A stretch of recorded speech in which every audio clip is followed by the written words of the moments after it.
ব্যক্তিগতভাবে কোনো শিক্ষাও কারো কাছ থেকে নিইনি, যার জন্য আমার প্রচুর ভুল ত্রুটি হয়। এটুকু আপনারা আমাকে ক্ষমা সুন্দর দৃষ্টিতে মার্জনা করবেন। আর আপনারা সবাই ভক্ত, তো ভক্তের ইচ্ছায় অসাধ্য সাধন হয়।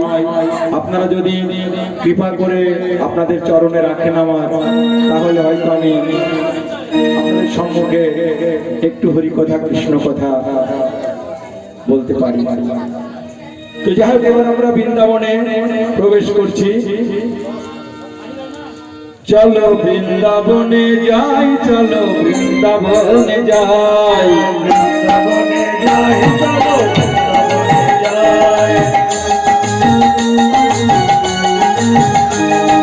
বৃন্দাবনে যাই, চলো বৃন্দাবনে যাই, বৃন্দাবনে যাই,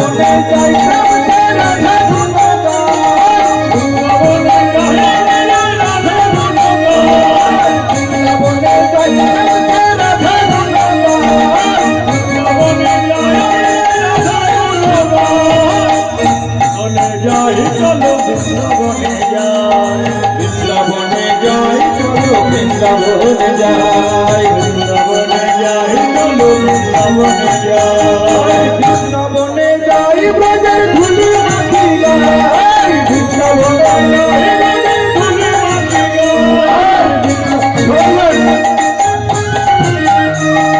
বৃন্দাবনে যাই, ব্রজের ধুলি মাটি গাই, বৃন্দাবনে যাই, ব্রজের ধুলি মাটি গাই, রাধা নামে পাগল হয়ে, রাধা নামে পাগল হয়ে, রাধা নামে পাগল হয়ে, রাধা রাধা গান, বৃন্দাবনে যাই, চলো বৃন্দাবনে যাই, চলো বৃন্দাবনে যাই, বৃন্দাবনে যাই, চলো মায়েরা উলু হয়ে।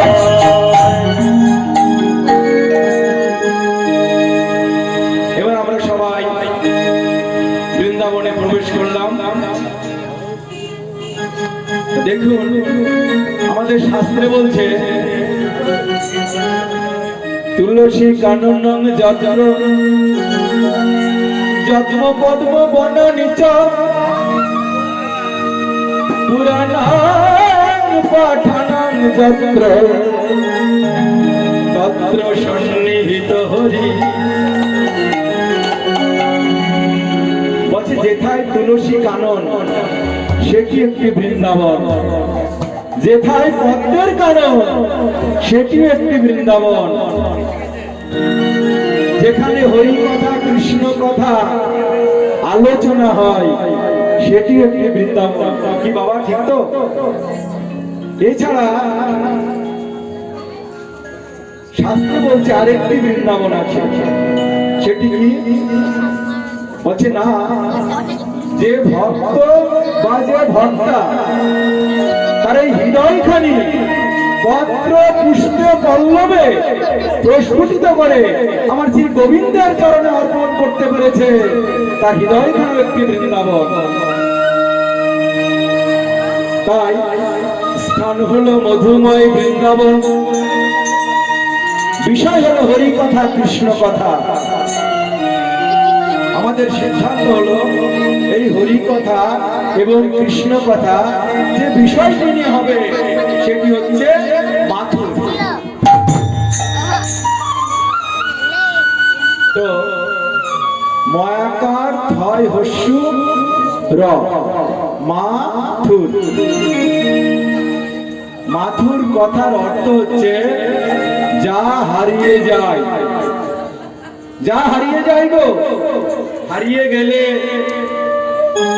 যারা গুরুপ্রিয় আশ্রয় নিয়েছেন তারা নিশ্চয় জানেন যে হারিয়ে গেলে কোথায় খুঁজতে হয়।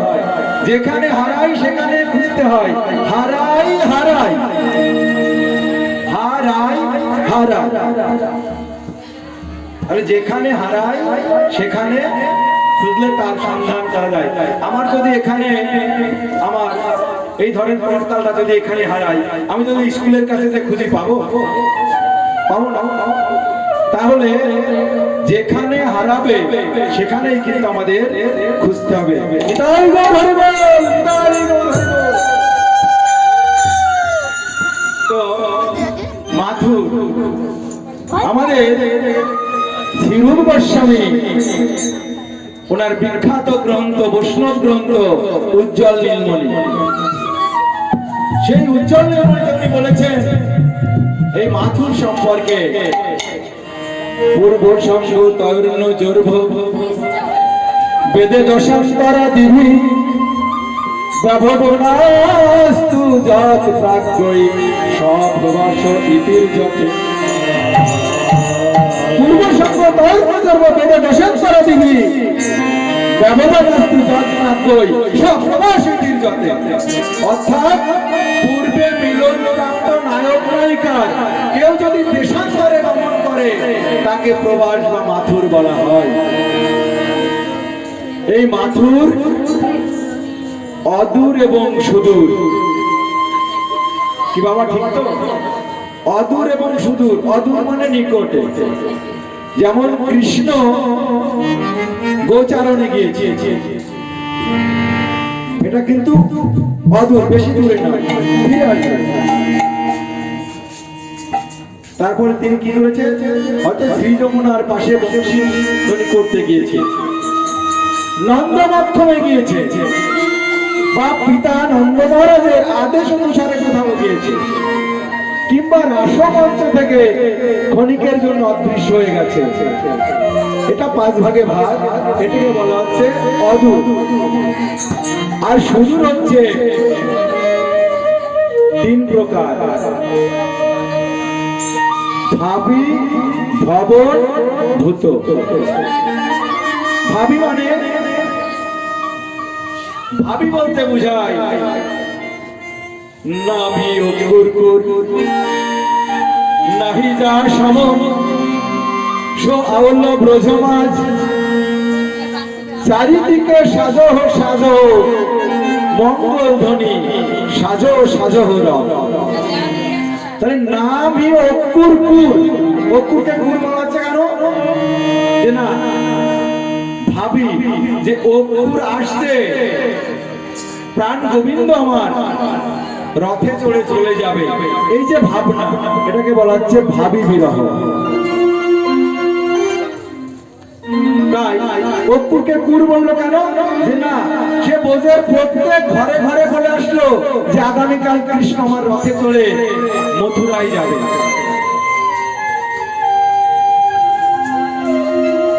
এই জন্য রাধারানী কান্না করেছিল সখীদের কাছে যে আগামী দিন এই নিশির চন্দ্র সূর্য যেন আর না অস্তমিত হয়, অর্থাৎ নিশিতে যেন চন্দ্র সূর্য চন্দ্র এবং তারকা থাকে, নিশিতে চন্দ্র তারা এরা যেন থাকে। তাহলে নিশি যদি ভোর না হয় তাহলে প্রাণ গোবিন্দ আমার যাবে না। এটা হচ্ছে ভাবী। আর ভবন হচ্ছে কি, যে রাধারানী দেখছে যে অপুরের রথে চড়ে প্রাণ গোবিন্দ চলে যাচ্ছে, এটাকে বলা হয় ভবন বিরহ। আর ভূত হচ্ছে যে প্রাণ গোবিন্দ আমায় চলে গেছে, আজ যাইছি কালই আসবো এ কথা বলে চলে গেছে, কিন্তু তিনি আর ফিরে আসেননি, এটা হচ্ছে ভূত। তাই কৃষ্ণ হারা হয়ে শ্রীমতী চোখের জলে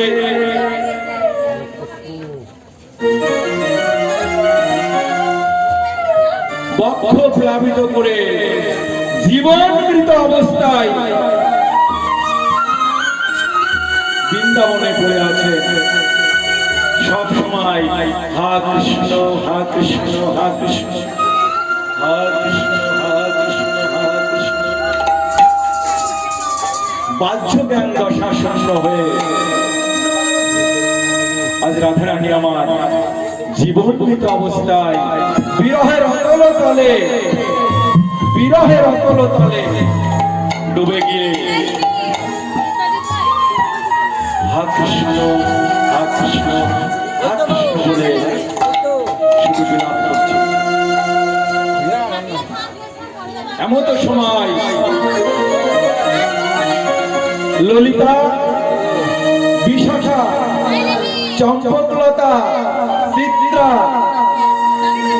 রঙ্গদেবী, সুদেবী,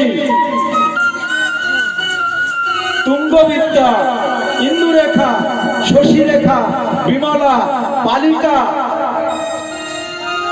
লবঙ্গমঞ্জরী, মধুমতী, শ্যামলা, মঙ্গলা, ধন্যা, এই 16 সখী রাধারানীর এই বাহ্য গান দশা দেখতে এসে করজোড়ে কেঁদে কেঁদে বলছে, রাধে বহুদিন গত হলো তোর মুখে আমরা কৃষ্ণ নাম শুনলাম, আমাদের একটু কৃষ্ণ কথা শ্রবণ করাবি।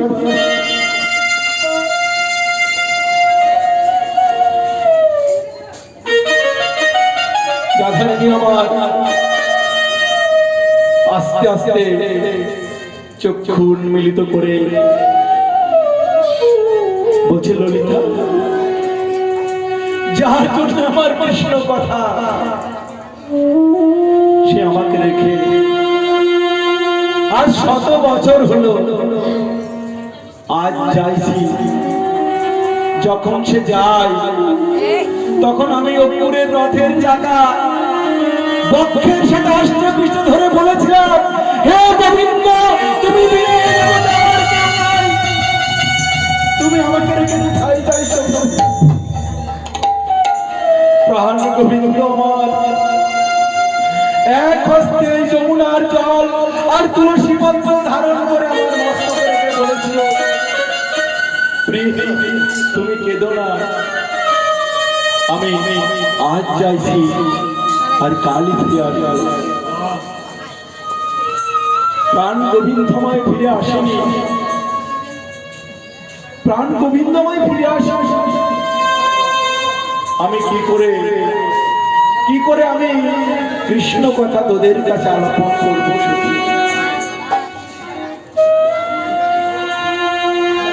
সখীর অনুরোধ করলেন, রাধে তোর কাছে করজোড়ে মিনতি করছি, আজ আমাদের কৃষ্ণ কথা শ্রবণ করাতেই হবে। রাধারানী তখন কেঁদে কেঁদে বলছে, শুনো মাধব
আমার গোকুল মানি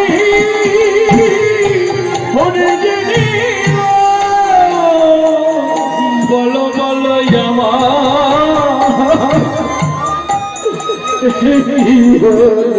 আমার গোকুল মানি হরে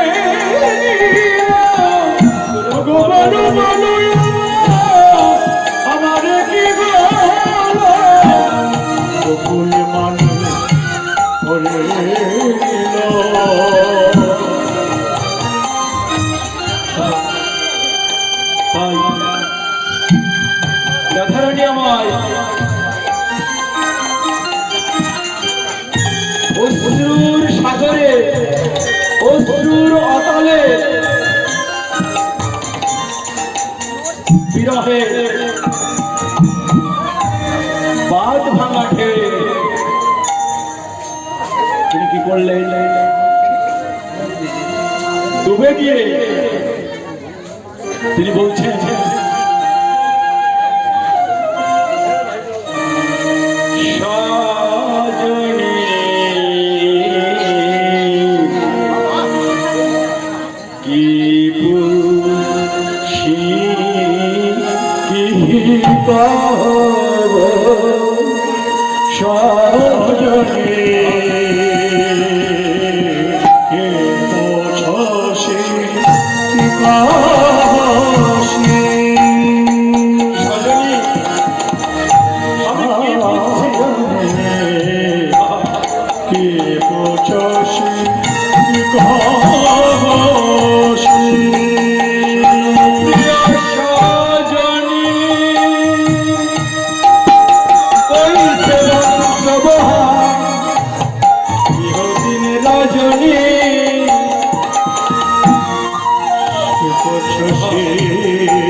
একবার ললিতার গলা ধরছে, একবার বিশাখার গলা ধরছে।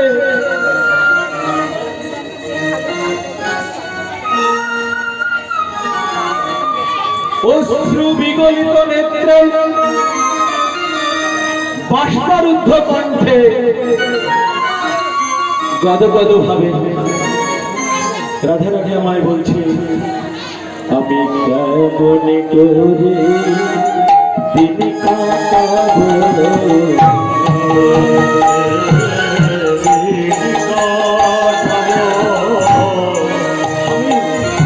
কেমন করে দিন কাটাবো, কেমন করে নিশি পোহাইব, কেমন করে দিন কাটাবো, কেমন নিশি পোহাইব, কেমন করে দিন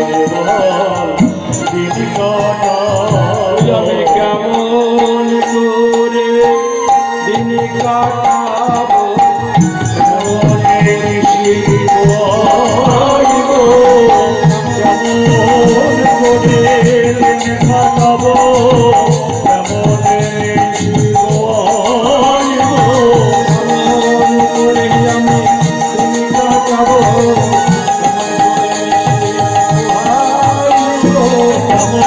নিশি পোহাইব,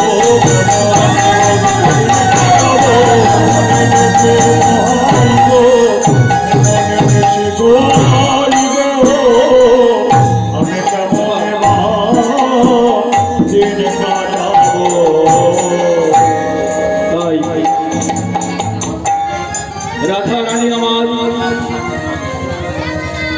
অশ্রুপ্লোকিত নেত্রে বাষ্পারুদ্ধ কণ্ঠে গদগদ ভাবে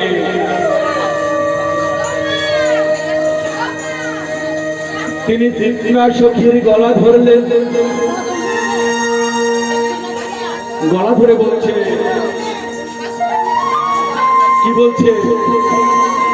সখী, আমার দুঃখের কথা শুনবি সখী? তোরা না কৃষ্ণ কথা শুনতে চাইছিস? তাহলে শোন। হরি গে মধুপুরে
বলছে,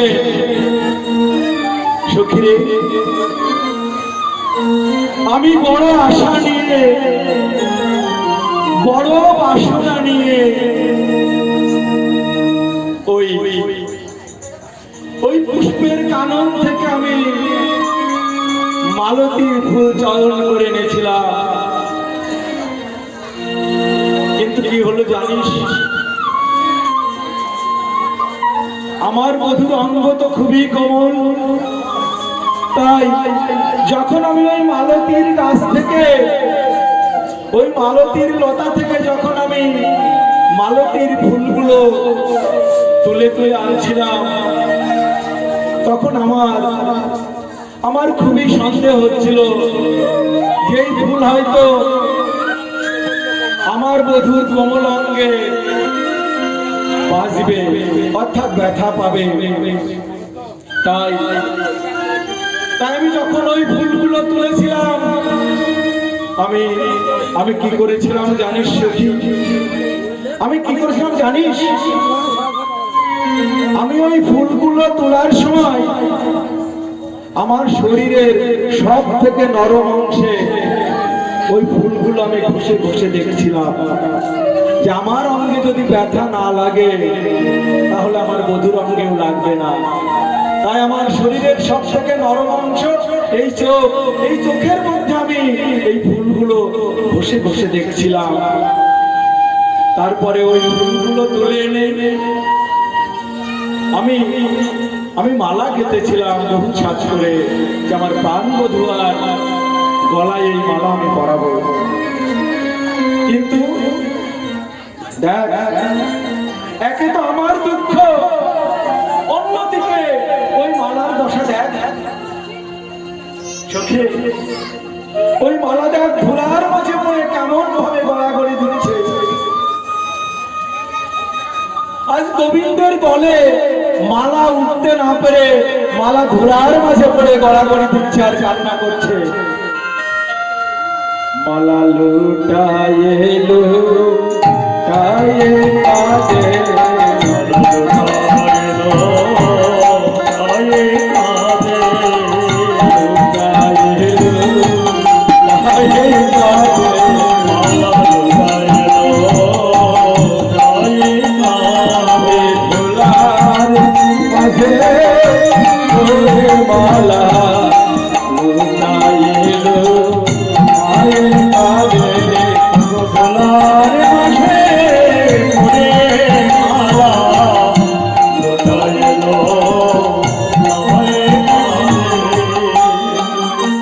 মালা আমরা যখন নবদ্বীপ বা কোথাও যাই আমরা কিন্তু মালা কিনি, তাই না? যারা আমরা গৌর গোবিন্দের পদ আশ্রয় করেছি, আমরা কেউ মহানিমের মালা, কেউ রুদ্রাক্ষের মালা, কেউ তুলসীর মালা, কেউ বেলের মালা, কেউ আঁশের মালা, তার নারকেলের মালা থেকে যে মালাটা হয় ওকে বলে আঁশের মালা। তো এরকম আমরা মালা কিন্তু করি, এর প্রত্যেকটিকেই বলা হচ্ছে মালা। কিন্তু দেখুন আমরা হয়তো এখন 50-51 টাকা ভরি, সোনাতে যখন স্বর্ণ বা রূপোতে যখন আমরা কোনো গলায় পরার কোনো জিনিস আমরা তৈরি করি তাকে কিন্তু মালা বলা হয় না, তাকে বলা হয় হার। তাহলে যারা হার পরে তারা কিন্তু হেরে যায়, হার পরা মানুষ কিন্তু হেরে যায়, আর মালা পরা মানুষ জিতে যায়। ঠারে ঠোরে কইব কথা, বুঝবেন যত রসিক শ্রোতা, না বুঝিব আমার মতো মতো। যার অহংকার আছে ওই স্বর্ণের মালা গলায় দিলে অহংকার 5 গুণ বেড়ে যায়। যাই হোক, ওদিকে আমি যাবো না। ময়াকার লয়াকার মালা, তাহলে মা শব্দে, মা শব্দে অভীষ্ট পূর্ণ,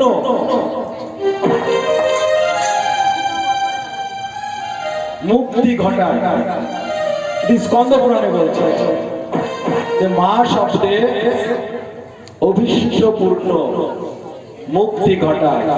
আর লা শব্দে দান, দাতাকে বোঝায়। তাহলে মা মালা শব্দে, এই মতো মালা শব্দে বুঝহ সন্ধান। বলছে সর্বাভীষ্ট, সর্বাভীষ্ট অপ্রাকৃত দানি শ্রী ভগবান। এই মালা মানে কিন্তু এই মালার মধ্যে আমার প্রাণ গোবিন্দ বিরাজ করে। তা মালার আক্ষরিক অর্থ যদি আমরা স্কন্দ পুরাণ ধরে ব্যাখ্যা করি, মালাই হচ্ছে আমার প্রাণ গোবিন্দ স্বয়ং। তা সেই মালা কিন্তু আজ ধুলাই পড়ে গড়াগড়ি যাচ্ছে। তাই মালা কেমন ভাবে কাটছে, ধুলার মাঝে পড়ে গড়াগড়ি দিয়ে কাটছে। তাই রাধারানী বলছে, একে তো আমার বধূ বিরহের জ্বালা, যার পার্থিব জগতে আমরা বিদ্যাপতির পদে দেখেছি, এই সত্যি আমারই দুঃখ নাহি তোর, এ ভরা বাদর মাহ বাদর শূন্য মন্দির মোর। বর্ষাকালে এই পার্থিব জগতে বর্ষার সমাগমে যদি কারো বধূ যদি প্রবাসে থাকে, সে নারীর যেমন বিরহ হয়, সেজন্য হে সখী আমারই দুঃখ নাহি তোর, এ ভরা বাদর মাহ বাদর শূন্য মন্দির মোর। আন অনুরাগে প্রিয়া আন দেশে গেলা, প্রিয়া বিনে পাজর ঝাজর ভেলা। আন অনুরাগে প্রিয়া আন দেশে গেল, আন অনুরাগ মানে অন্য অনুরাগে প্রিয়া অন্য দেশে গিয়েছে, সেই প্রিয়া বিনে আমার হৃদয় ঝাজর। ঝাজর চেনেন তো আপনারা? আমরা দেখি গ্রামে ওই মায়েরা ঝাজরের মধ্যে করে ওই শস্য ধান টান যদি কাদা মাটি মেখে যায়, জলের মধ্যে যে ধৌত পারে। আবার মুড়ি ভাজবার সময় ওই ঝাজর লাগে, বুঝলেন? বালি আর মুড়ি, মুড়ি ভাজলেই ঝাজরের ফাঁক দিয়ে ওইটা বাইরে পড়ে। তাই বলছে আন অনুরাগে প্রিয়া আন দেশে গেলা, প্রিয়া বিনে হৃদয় ঝাজর ভেলা। রাধারানী মাতাই বলেছে যে খানে খানে করব বিলাপ, খানে পুরো পুরো সই দূরই বিরহের তরঙ্গে। ক্ষণে ক্ষণে করব বিলাপ, এটাকে বৈষ্ণব পদকর্তারা ক্ষণে করতে খানে খানে, খানে খানে করব বিলাপ মানে মুহূর্তে মুহূর্তে। ক্ষণে পুরো মুরছই অজ্ঞান হয়ে যাওয়া, দূরই বিরহ তরঙ্গে। আর এই বিরহের জ্বালা এমনই, কারোর যদি অকালে তার স্বামী গত হয়ে যায়, অকালে দৃষ্টি আপনারা বুঝতে পারছেন, হয়তো একজন ষোড়শী নারী, তার স্বামী যদি বিয়োগ হয় অকালে, শুধু স্বামী নয়, কারোর সন্তান বিয়োগ হতে পারে, কারোর মাতৃবিয়োগ হতে পারে, যার যখন হয়। তাই কথা বলে যার না তার ঘা। অকালে যদি কারোর স্বামী বিয়োগ হয়, সেই নারীর হৃদয়ে যে কেমন যন্ত্রণার উদ্বেগ হয়, কেমন বিরহের উদ্বেগ হয়, তা একমাত্র সেই জানে। আজ রাধারানী সেই দশা।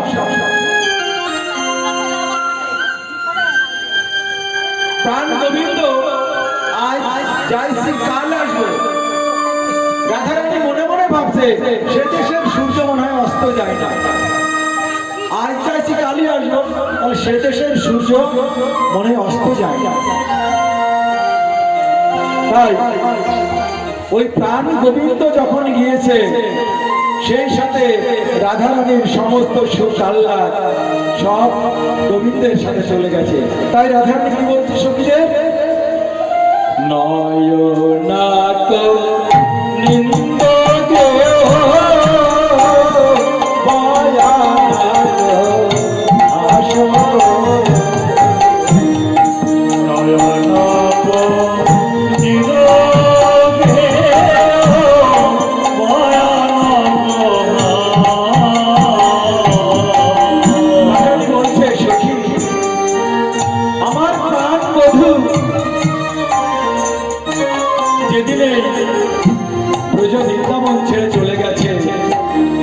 সেদিনই আমার এই নয়নের নিদ্রা চলে গেছে।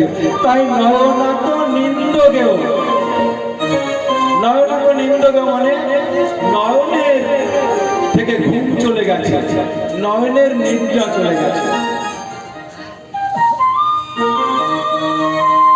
নয়নাক নিন্দগেও বয়ানাক হাস। বুঝুন কথাটা কেমন? বয়ানাক মানে বদন। আমার সেদিন বদনের হাসি চলে গেছে। নয়নাক নিন্দ গেও গেও বয়ানাক হাস। সুখ কেও পিয়াসনে দুঃখ হাম পাশা। সখীরে, আমি ত্রেতা যুগে এইরকম কিন্তু আমি কষ্ট পেয়েছি, যখন ওই শ্রী রামচন্দ্র আমার 5 মাস গর্ভবতী অবস্থায় অনুজ লক্ষণকে সহ ওই বনবাসে দিয়েছিল। সেদিনও কিন্তু আমি আমার প্রাণ বল্লভের জন্য তেমনি ভাবে কেঁদেছিলাম। তাই আমার নয়নের নিদ্রা গিয়েছে, বদনের হাসি গিয়েছে, আর আমার এই সুখ, চিত্তের সুখ সমস্ত হরিত হয়ে দুঃখের অন্ধকারে, দুঃখের তম অন্ধকারে আমি আষ্টে পৃষ্ঠে আবদ্ধ হয়ে গেছি। সখী, পদকর্তা বিদ্যাপতি রাধারানীর এই রূপ ভাবকান্তি দর্শন করে বলছে, ধনয়ে বিদ্যাপতি সুলভর নারী। ধনয়ে বিদ্যাপতি সুলভর নারী।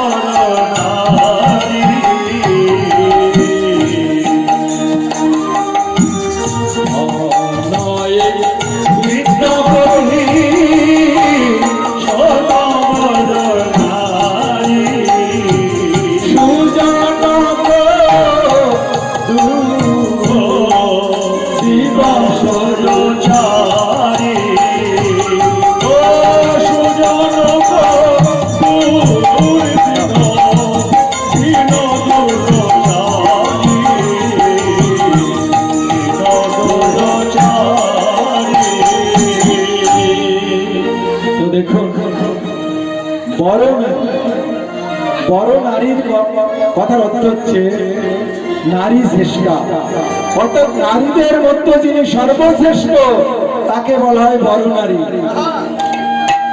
তাই বিদ্যাপতি বলছে, ধনয়ে বিদ্যাপতি, ধনয়ে মানে বর্ণনা করা, ধনয়ে বিদ্যাপতি সুনা বড় নারী সুজন বধূ দিবস দুই চাই। রাধারানী আমায় এমনি ভাবে বিলাপ করছে, বিলাপ করতে করতে একবার চন্দ্রাবলীর গলা ধরছে, একবার বিশাখার গলা ধরছে, একবার ললিতার গলা ধরছে। একজন সখী বলছে, রাধে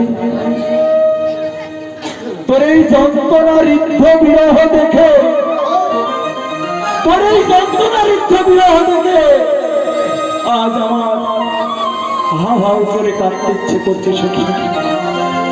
এর কি কোনো উপায় নেই? এর কোনো উপায় নেই সখী? রাধারানী আমায় বলছে, কি বলছে? জুড়াইতে চাই কোথায় জুড়াই,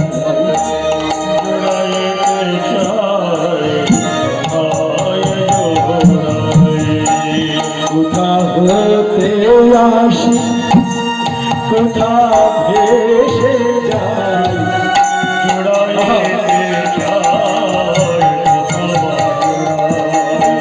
রাধারানী বলছে আসে কোথা ভেসে যায়। ও সখী, আমি তাদের জ্বালা জুড়াতে চাই সখী, কিন্তু আমার উপায় কি সখী? আমি তোমার প্রাণী বধূর জ্বালা জুড়াতে চাই, কিন্তু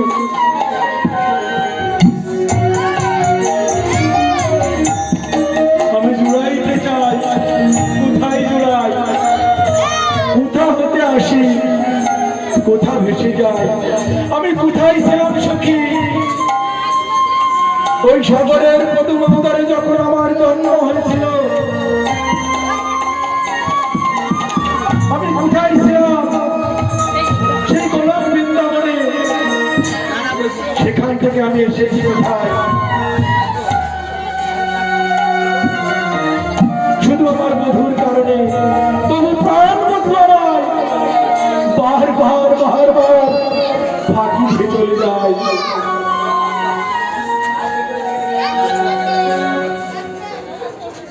ফিরে ফিরে আসি কত কাঁদি হাসি, ফিরে ফিরে আসি কত কাঁদি হাসি, ফিরে ফিরে আসি কত কাঁদি হাসি, ফিরে ফিরে আসি কত কাঁদি হাসি, কোথা যাই সদা ভাবি গোতায় জুড়াইতে চাই।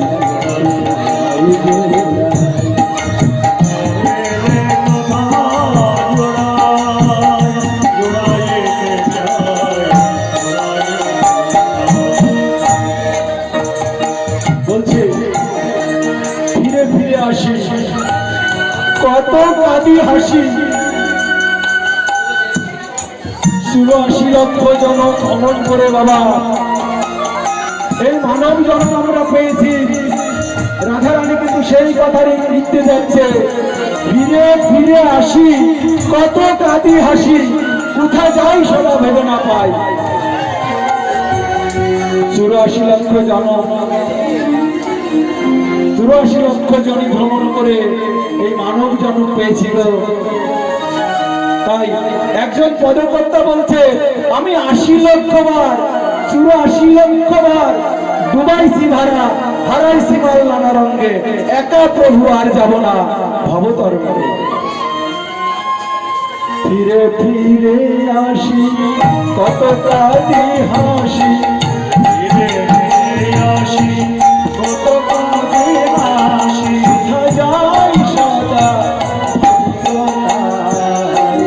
জুড়াইতে যায় জুড়াইতে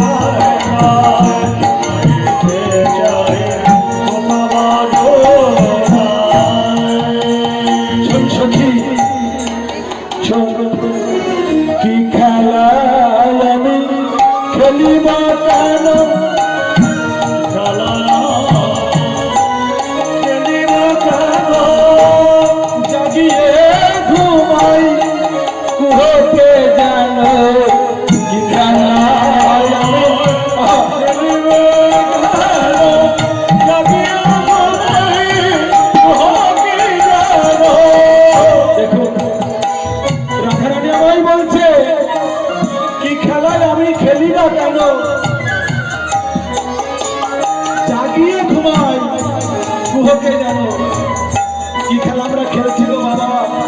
এই যে মায়েরা, এই সংসার এসে শুধু এই সকালে ঘুম থেকে উঠছি, খাচ্ছি দাচ্ছি, এই সন্তান সন্ততি নিয়ে হাসি তামাশা করছি, দুঃখ যন্ত্রণায় কেটে যাচ্ছে একটার পর একটা দিন।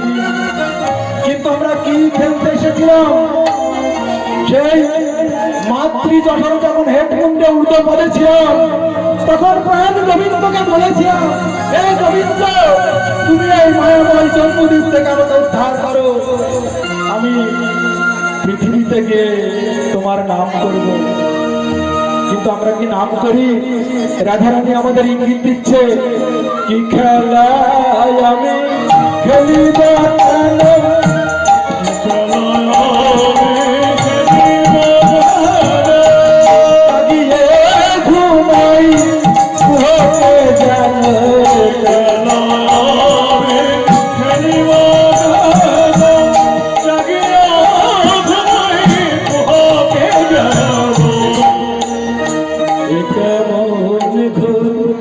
হবে নাকি ভোর,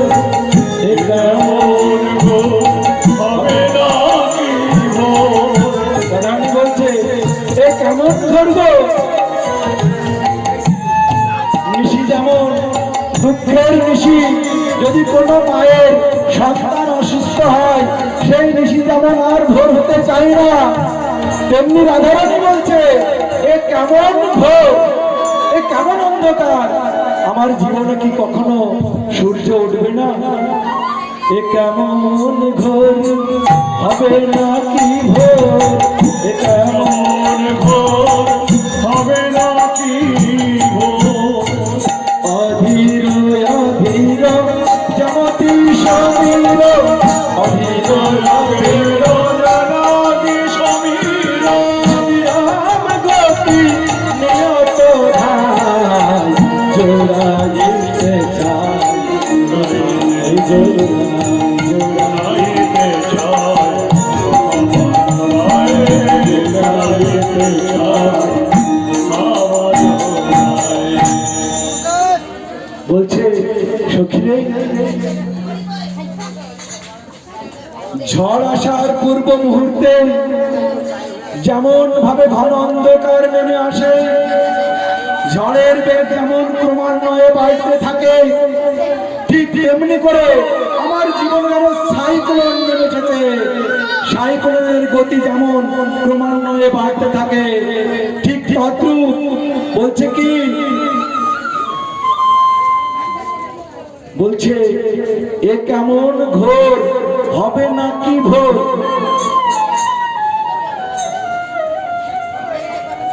নিয়ত নিয়ত অবিরাম গতি, যেমতি সমীর, যেমতি সমীর মানে বাতাস। বাতাস যেমনি করে বাড়তে থাকে ঝড়ের পাত মুহূর্তে, তেমনি করে আমার জীবনে এই দুঃখের বাতাস বাড়তে আছে সখী। অবিরাম গতি নিয়ত ধাই, অধীর অধীর, তাই বলছে অধীর অধীর জামতি শরীর। অধীর মানে কি? অস্থির। অধীর কথার অর্থ অস্থির। অস্থির ভাবে যেমন বাতাস ধেয়ে আসে, তেমনি ভাবে আমার জীবনে যন্ত্রণার যে বাতাস ধেয়ে আসছে। অবিরাম গতি নিয়ত ধাই, জোড়াইতে চাই, কোথায় জোড়াই? এমনি ভাবে রাধারানী আমায় বিলাপ করছে। বিলাপ করতে করতে তিনি কি বললেন, যে সখী, বধূ তো আমার এলোই না। বধূ যখন আমার এলোই না, তখন আমি কি করব জানিস? আমি মাথার কেশ মুন্ডন করব, অর্থাৎ মুড়াবো মাথারও কেশ, আমি ধরিব যোগীর বেশ। যদি আমার বধূ নাহি এলো, আমি এ গৃহে আর রইব না, আমি ঘর ছেড়ে চলে যাব।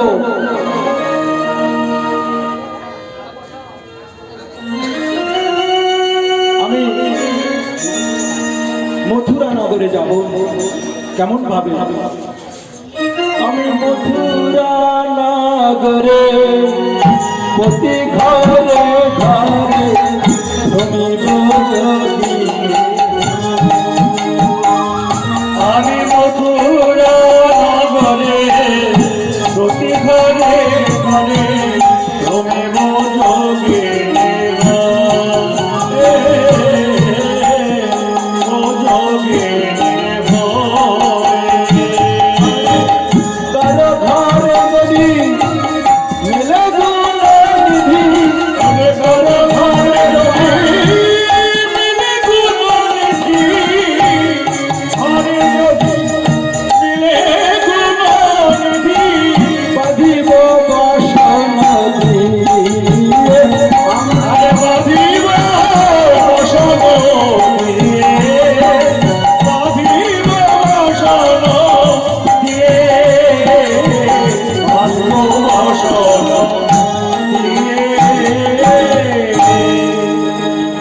কথা বলবার সঙ্গে সঙ্গে রাধারানী আমার জিন ভাই কামড় খেলে।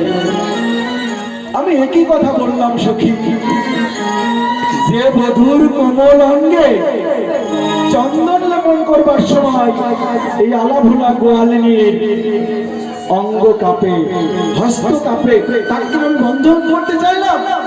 আমি কি বললাম সখী? তাই রাধারানী আবার বলছে, পুণ্য ভাবি মনে বাঁধিব কেমনে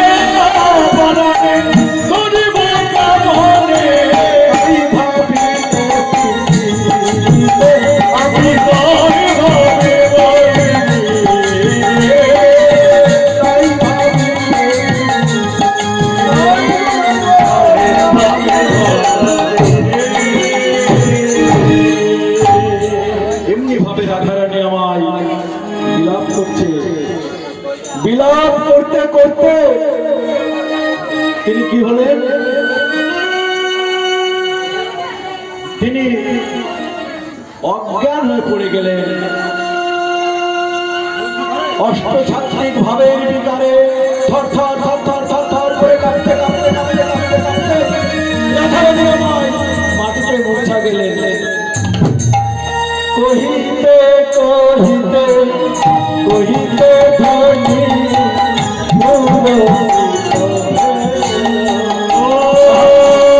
কহিতে কহিতে কহিতে ধনী মোর চিত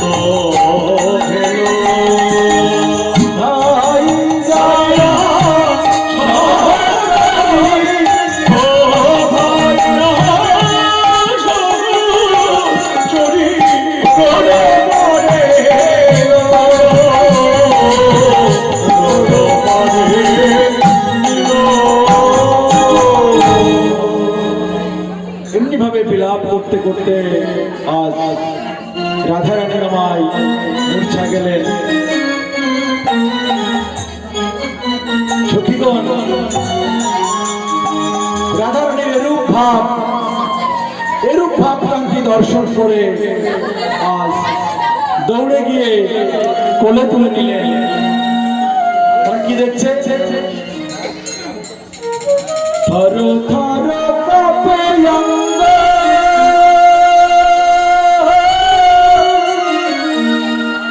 ক্ষীণ বহে শ্বাস, ধন ধন কাঁপে অঙ্গ,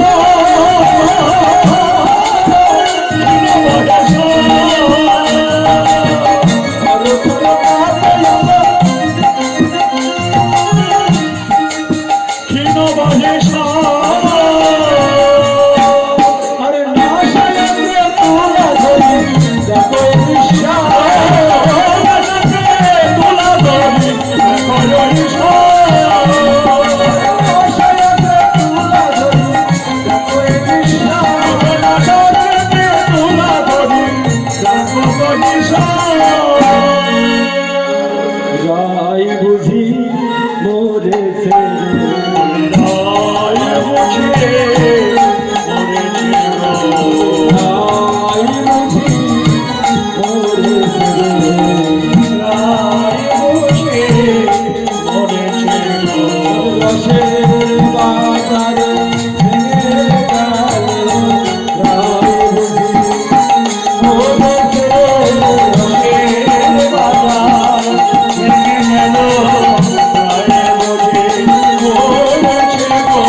বাহ্য জ্ঞান দশা হয়ে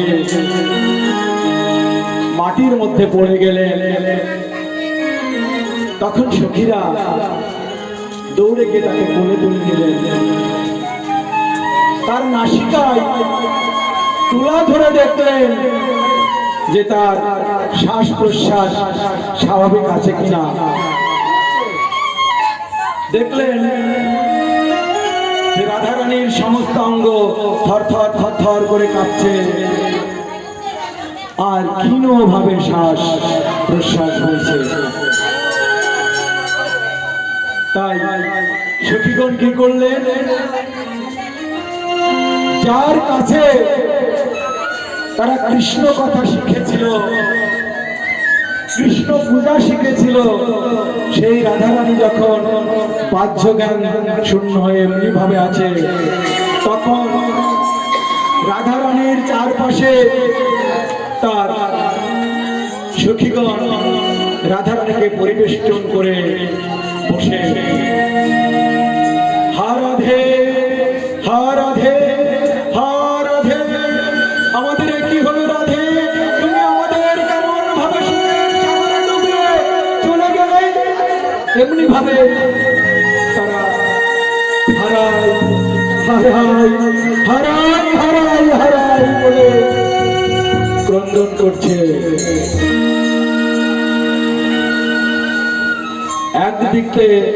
একদিকে রাধা অনুকূলে যে সে সমস্ত সখীগণ আছে তারা কান্না করছে, আর রাধার বিপক্ষে যে সকল সখীগণ আছে তার মধ্যে চন্দ্রাবলী সখী পদ্মা দেখলো যে রাধারানী অচৈতন্য অবস্থায় মাটিতে পড়ে আছে, আর অন্য সখীরা রাধারানীকে পরিবেষ্টন করে দু নয়নের জলে বক্ষ প্লাবিত করছে। এটা দেখে পদ্মা কি করলেন, পদ্মা অতি দ্রুত পদে তিনি কি করলেন, এক রূপ দৌড়াতে দৌড়াতে দৌড়াতে গিয়ে চন্দ্রাবলীকে বললেন, এই চন্দ্র, তোর শুভ সংবাদ আছে। চন্দ্রাবলী বুঝলেন হয়তো প্রাণ গোবিন্দ আমার মথুরা থেকে ফিরে এসেছে। তাই তিনি অতি উৎকণ্ঠার সঙ্গে বললেন, এই পদ্মা বল বল বল বল পদ্মা, এমন কি সংবাদ। পদ্মা বললেন, শোনো, বলার আগে তোমায় ত্রিসত্য করতে হবে। কি ত্রিসত্য?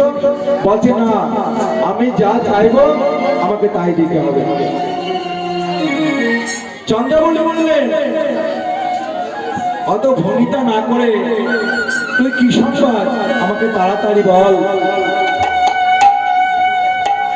তুই যা চাস আমি তোকে তাই দেব। তখন পদ্মা বললেন, এ চন্দ্র শোন, তুই যার কারণে, যার জন্যে, যার প্রতিকূলতায় এই শ্রী বৃন্দাবনের মধ্যে প্রাণ ভরে গোবিন্দের নাম করতে পারিস না, সেই রাধারানীর মৃত্যু হয়েছে। এই কথা শোনার সঙ্গে সঙ্গে চন্দ্রাবলী তেলের মধ্যে আগুন পড়লে, তেলের মধ্যে বেগুন পড়লে যে রূপ দশায় তেমনি ভাবে জ্বলে উঠলেন। কি বললি, কি বললি পদ্মা, তুই আমার সম্পদ থেকে দূর হয়ে যা, আমি তোর বদন দর্শন করবো না। কারণ পদ্মা জানে না যে রাধারানীর জন্মই নাই, তার মৃত্যু হয় কি করে। তো যার জন্ম নাই তার মৃত্যু হয়, বলে এই পৃথিবীতে যার জন্ম হয়েছে তারই মৃত্যু হয়, কিন্তু যার জন্মই নাই তার মৃত্যু হয় কি করে। যা অবাক মনসা বচন, যা দেহ এবং মনের অতীত, তার মৃত্যু হয় কখনো? কি গো বাবা, মৃত্যু হয়? যার জন্মই হয় তার মৃত্যু হয় কি করে? তাই চন্দ্রবলী বললেন, তুই আমার সম্পদ থেকে দূর হয়ে যা, আমি তোর বদন দর্শন করবো না। যে রাধারানীর জন্মই নয় তার মৃত্যু হয় কি করে? চন্দ্রবলী আমায় ভাবলেন, দেখি তো কিসের কারণে, কি জন্যে পদ্মায় রূপ খবর আমায় দিল। তখন চন্দ্রবলী দ্রুত পদ সঞ্চালন করতে করতে রাধারানীর কুঞ্জের দিকে গেলেন। কুঞ্জের দিকে গিয়ে দেখলেন, কি দেখলেন? রাধারানী আমার অচৈতন্য অবস্থায় পড়ে আছে, আর সখীগণ তার চারিপাশে পরিবেষ্টন করে দু নয়নের জলে বক্ষ প্লাবিত করছে।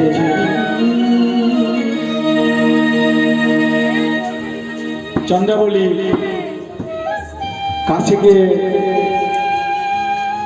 রাধারানীর হাতে পায়ে স্পর্শ করে দেখলেন যে তার সমস্ত অঙ্গ বরফের মতো ঠান্ডা হয়ে গেছে, হিম শীতল হয়ে গেছে। তখন চন্দ্রবলী বললেন, এই সখী, তোমরা তাপ দিতে পারো না? তাপ দিতে পারো না? এই কথা শুনে যে সমস্ত সখীরা রাধারানীর চারপাশে পরিবেষ্টন করেছিলেন, তারা কেউ বা তাড়াতাড়ি আগুনের ব্যবস্থা করছে, কেউ তৈল আনার ব্যবস্থা করছে, কেউ জল আনার ব্যবস্থা করছে। সখীদের এরূপ কাণ্ড দেখে চন্দ্রবলী আমায় বললেন, ও তাপে কাজ হবে না, ও তাপে কাজ হবে না। চন্দ্রবলী আমায় মনে মনে ভাবলেন, প্রাণ গোবিন্দ আমায় বলেছেন, বৃন্দাবন ছাড়ি কৃষ্ণ না যায় হাতে।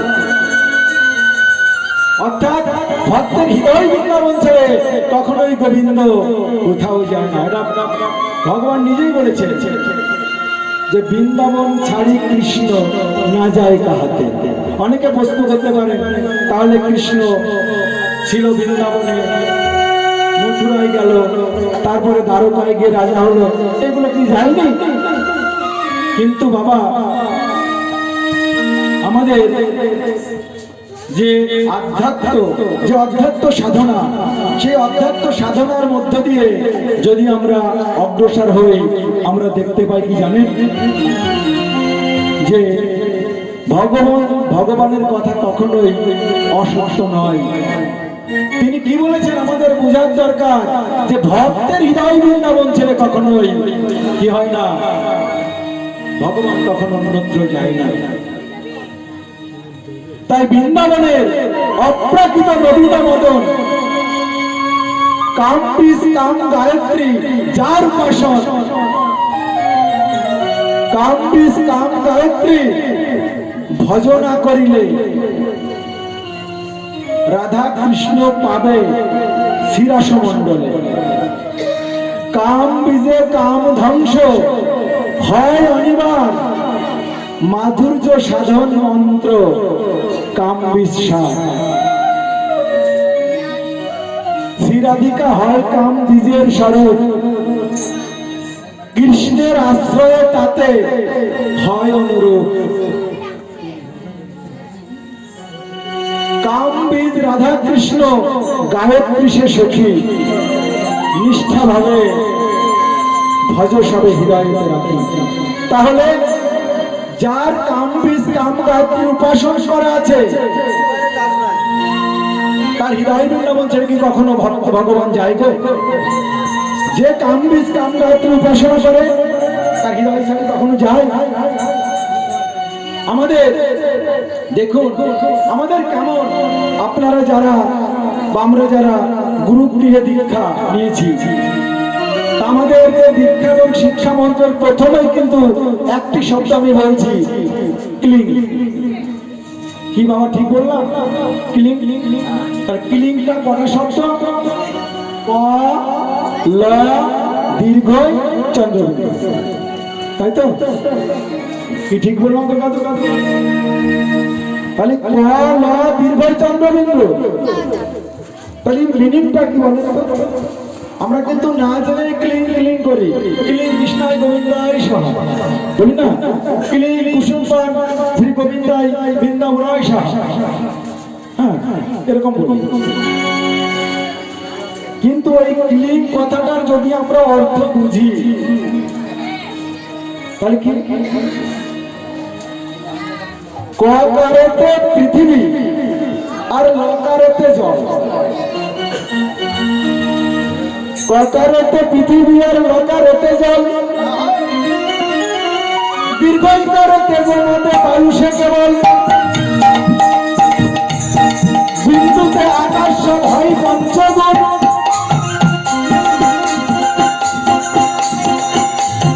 বিশেষ আরো বলি মহাশয়,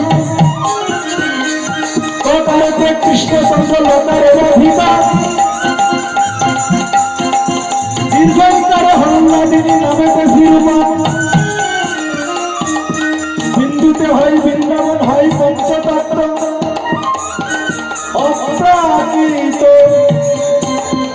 অপ্রাকৃত ভজনে বৃন্দাবন। আমাদের পঞ্চভৌতিক দেহ ক্ষিতি অপ্রেম মরুদ্গম এই পাঁচটি ক্লিংয়ের মধ্যে আছে। তাই বলছে ককারে পৃথিবী আর লকারে জল, দীর্ঘকারে তেজ মধ্যে বায়ু সংখ্যা, চন্দ্রবিন্দুতে বিন্দুতে আকাশ পঞ্চগুণ হয়। সেটাকেই ভজনের লাইনে বলছে যে ককারেতে কৃষ্ণচন্দ্র, লকারে রাধিকা, দীর্ঘকারে হল্লাদিনী। গোবিন্দের কিন্তু তিনটি বিষয়, গোবিন্দ ভজনের যে তিনটি মুখ্য বিষয়, সৎ চিৎ আনন্দ। সতের হচ্ছে সঞ্জীবনী, শীতের আর আনন্দ অংশ হচ্ছে লাদিনী, সৎ চিৎ আনন্দ।